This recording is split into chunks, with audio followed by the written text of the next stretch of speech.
The death toll has risen to 156 from Sunday's riots in Urumqi, the capital of northwest China's Xinjiang Uyghur Autonomous Region. Li Yi, head of the publicity department of the Communist Party of China's Xinjiang Regional Committee, says the dead include 129 men and 27 women.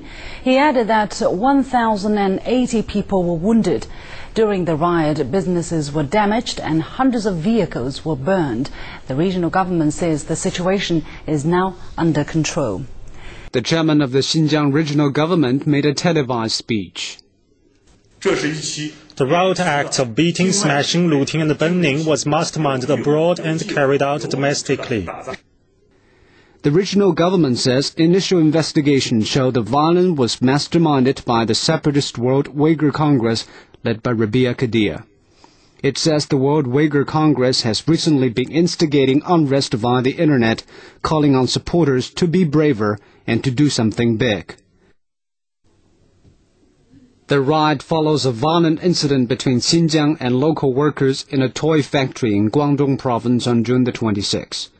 2 Uyghur workers were killed during the factory brawl and more than 120 people, including 89 Uyghurs, were injured. New Bakri said overseas groups exploited this fight, using it to undermine ethnic unity and social stability in the autonomous region, with an aim to split the country. The regional government says initial investigations show the violence was masterminded by the separatist World Uyghur Congress led by Rebiya Kadeer. The World Uyghur Congress has recently been instigating unrest via the internet and by other means, calling on the rioters to be braver and to do something big. The Congress is led by the businesswoman Rebiya Kadeer. Rebiya Kadeer was born in 1951 in Xinjiang. After reforming and opening up in the late 1970s, she rented a shop to start her business. Her successes as a businesswoman earned her the local nickname The Millionaire and became a member of the 8th Chinese People's Political Consultative Conference. In March 2000, Rebiya Kadeer was sentenced to 8 years in prison by the Xinjiang Intermediate Court for providing national intelligence to overseas organizations. During her imprisonment, she requested to be released on medical parole. Local judicial departments agreed on humanitarian grounds. On March 11, 2005, Rebiya Kadeer went to the U.S. on medical parole. Upon her release, she promised never to do anything that harms national interests. In August 2005, CPC Politburo member and Xinjiang Regional Party Secretary Wang Lechun told the press that Rebiya Kadeer did not keep her promise. She was colluding with leaders of terrorists, secessionists, extremists, and criminal organizations. She was organizing and plotting activities that aimed to split China. She also asked her children to liquidate their assets and transfer the money to an offshore account and settle the children overseas. We now take a look at previous acts of violence in Xinjiang.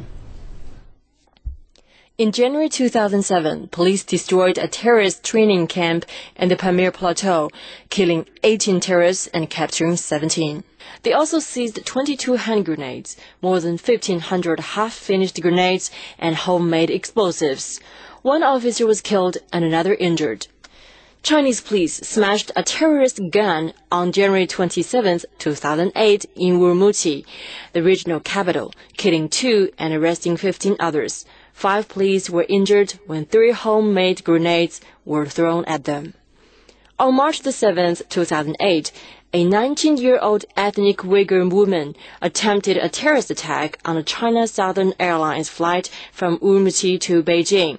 The attempt was foiled.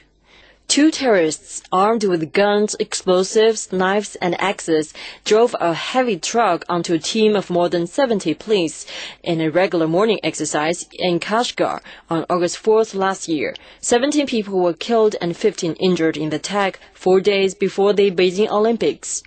On August 10th, 2008, serial explosions occurred in the early hours in various supermarkets, hotels, and government buildings in Kuga County. A security guard was killed and 2 policemen injured. Police shot dead 8 terrorists, and 2 other terrorists blew themselves up.